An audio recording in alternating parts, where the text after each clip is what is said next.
everyone! Ako nga pala si Teacher Jorely. Stick with me for just 60 seconds and I will show you how math can be super easy to understand.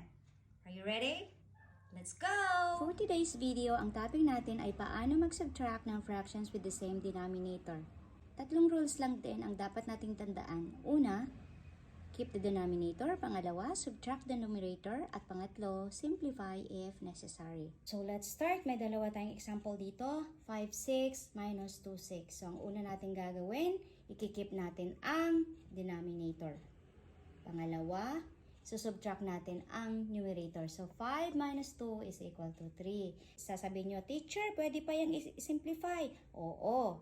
This fraction can still be simplified by dividing both top and the bottom by 3.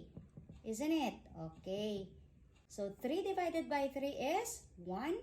And 6 divided by 3 is 2. So, is this already simplified?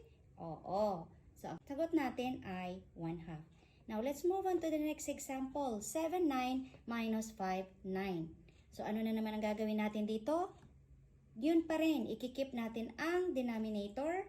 Pangalawa, isusubtract natin ang nasa taas, numerator. So, 7 minus 5 is equal to 2. Hihinto na ba tayo dito? Hindi ba na ba natin i-apply yung rule number 3, simplify if necessary? Hindi na.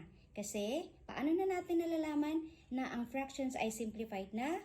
When its numerator and denominator share no common factors other than 1. So therefore, ito na ang sagot natin. So thank you for watching. If you found this video helpful, don't forget to like and share. Kita-kits tayo sa susunod na video. Bye-bye!